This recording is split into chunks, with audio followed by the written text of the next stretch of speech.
എൻ്റെ വീട് എൻ്റെ കഥ എന്ന യൂട്യൂബ് ചാനലിലേക്ക് എല്ലാവർക്കും സ്വാഗതം. അപ്പോൾ ഞാനിന്ന് വന്നത് അടുക്കളയിലെ കുറച്ച് വിശേഷങ്ങളെല്ലാമായിട്ടാണ്. ഞാനിതാ രാവിലെ തന്നെ മീൻ വാങ്ങി അത് പെറുക്കി വെച്ച് ഇനി രാവിലത്തെ ചായ പരിപാടി തുടങ്ങണം. ഗ്രൈൻഡറിൻ്റെ അകത്ത് അരിയിട്ടിട്ടുണ്ട്. അരി ഞാൻ അധികവും ചോറുണ്ടാക്കുന്ന അരി തന്നെയാണ് ഞാൻ അരക്കില്ല. എന്നാൽ പെട്ടെന്ന് ദോശ പൊളിക്കാനെല്ലാം പറ്റും, അല്ലെങ്കിൽ ഒരു പറ്റിപ്പെടുത്തായിരിക്കും. അപ്പോൾ ആ അരി അരച്ച് ഇനി ഞാൻ ഇന്നുണ്ടാക്കുന്നത് ചട്ടിപ്പത്തിലാണ്. ഞാൻ ഒരു രാവിലെ 5-5:30 മണിക്ക് അങ്ങനെ എണീച്ചിട്ട് ആ സമയത്തെല്ലാം നല്ല ഒരു കാലാവസ്ഥയേനു. പിന്നെ നല്ല ഇടിവെട്ട് മയ്യ. അങ്ങനെ ഞാൻ ഫ്രൈ പാൻ അടുപ്പത്ത് വെച്ച് അതിലേക്ക് വെളിച്ചെണ്ണ ഒഴിച്ചു കൊടുത്ത് ഈ സെയിം അരി തന്നെ അതിലേക്ക് ഇട്ട് നല്ലോണം പൊട്ടിച്ച് ചെറിയുള്ളിയും കറിവേപ്പിലയിട്ട് നല്ലോണം മൂത്ത് വന്ന ഒരു സമയത്ത് നമ്മൾ ഈ അരി എന്താക്കുക, അതിലേക്ക് അങ്ങ് ഒഴിച്ചു കൊടുക്കുക. നമുക്ക് ഒരു വെന്ത് കിട്ടുന്ന ആ ഒരു കട്ടിയിലാണ് ഒഴിച്ചു കൊടുക്കണ്ടു, അല്ലെങ്കിൽ പിന്നെ വെന്ത് കിട്ടാൻ കുറച്ച് പാടായിരിക്കും. അപ്പോൾ മഴ നല്ലോണം പെയ്യുന്നുണ്ട്, നല്ല രസമുണ്ട്. മഴത്ത് നിന്നിട്ട് മുറ്റത്ത് നിന്ന് ഭക്ഷണം, മഴത്ത് നിന്നിട്ടല്ല, മഴൻ്റെ ആ ഒരു ചില്ലെല്ലാം തട്ടിയിട്ട് മുറ്റത്ത് നിന്ന് ഭക്ഷണം ഉണ്ടാക്കുക, നല്ല രസമുണ്ട്. അങ്ങനെ പത്തിലട റെഡി ആകുന്നുണ്ട്.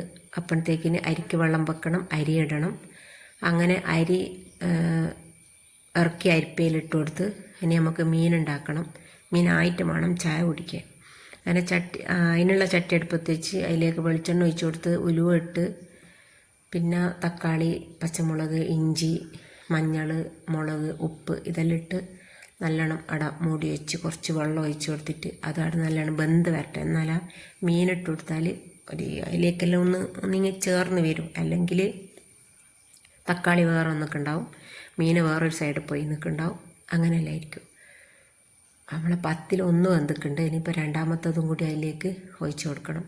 അതിന് ആ പത്തിൽ ഞാൻ എടുത്ത് വെച്ച് രണ്ടാമത്തെ പത്തിലും അരിയും കൂടെ ഫ്രൈ പാൻ്റെ അടുത്തേക്ക് ഒഴിച്ച് കൊടുത്തിട്ട് ഞാനിതാ മീനിൻ്റെ അടുത്തേക്ക് തന്നെ വന്ന് നല്ലോണം വെന്ത് ഉടഞ്ഞ് വന്ന് തക്കാളിയെല്ലാം നമുക്ക് അതിലേക്ക് പുളിവെള്ളം ഒഴിച്ച് കൊടുക്കാം. ഇത് കുറേയെല്ലാം ഗ്യാസും വന്നും കുറേയെല്ലാം അടുപ്പത്തൊന്നും, അതുകൊണ്ട് അങ്ങോട്ടും ഇങ്ങോട്ടും ഇങ്ങനെ നടക്കണം. പിന്നെ ആ ഒരു അടുപ്പത്ത് തന്നെ ഞാൻ പൊരിക്കേണ്ട മീനിട്ട് കൊടുത്ത് കുറച്ച് പാത്രമെല്ലാം അതെല്ലാം കൈയെടുത്ത് പിന്നെ ചോറിൻ്റെ കറി തലക്കസ്ത ഉണ്ട്, അതുകൊണ്ട്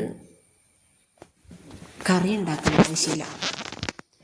അങ്ങനെ ആ മീൻ പുരട്ടിയെല്ലാം എടുത്ത് ഞാനും എൻ്റെ മോനും ചായ കുടിക്കാൻ വേണ്ടിയിട്ട് ഇരുന്നിട്ടുണ്ട്.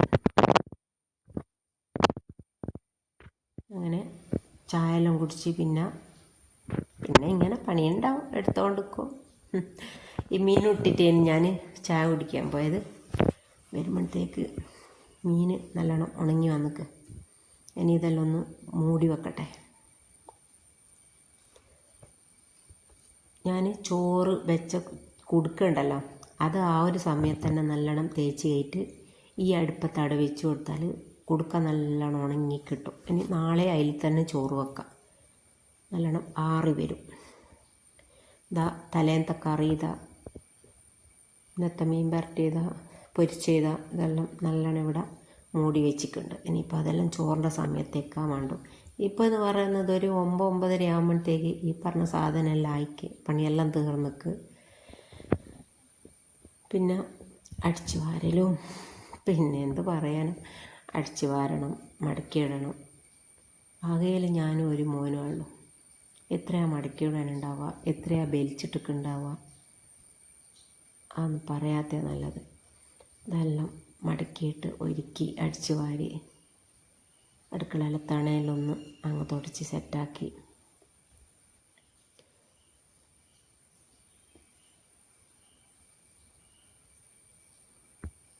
ഇതെല്ലാം തന്നെ ഡെയിലി ഞാൻ എൻ്റെ വീഡിയോയിൽ ഞാൻ പറഞ്ഞിട്ടുണ്ട്. എൻ്റെ ദൈനംദിന പരിപാടികൾ, അതായത് കുക്കിങ്, ക്ലീനിങ്, അങ്ങനത്തെ സംഭവങ്ങളെല്ലാം ഞാൻ ഇതിൽ ഉൾപ്പെടുത്തുന്നത്. എൻ്റെ യാത്ര, എൻ്റെ പാചകം, എൻ്റെ വാചകം, ഡേ ഇൻ മൈ ലൈഫ്, ഇതെല്ലാം എൻ്റെ യൂട്യൂബ് ചാനലിൽ ഉണ്ടാവുകയെന്ന് ഞാൻ പറഞ്ഞിട്ടുണ്ട്. അപ്പം വീഡിയോ എല്ലാവർക്കും ഇഷ്ടപ്പെട്ടിട്ടുണ്ടാവും എന്ന് വിചാരിക്കുന്നു. ഇഷ്ടപ്പെട്ടാൽ ഒന്ന് ലൈക്ക് ചെയ്യാനും ഷെയർ ചെയ്യാനും സബ്സ്ക്രൈബ് ചെയ്യാനും മറക്കല്ലേ. സപ്പോർട്ടിങ് അതാണ് എൻ്റെ മുഖ്യം. നിങ്ങൾ പരിശ്രമിച്ചാൽ എന്തായാലും എനിക്ക് വിജയിക്കാൻ പറ്റും, അത് 100% ഉറപ്പാണ്. അപ്പോൾ ഇൻഷാ അള്ളാ ഞാൻ അടുത്തൊരു വീഡിയോ ആയിട്ട് അടുത്തന്നെ വരാം. അതുവരേക്കും എല്ലാവർക്കും ഒരിക്കൽ കൂടി ടാറ്റാ ബൈ.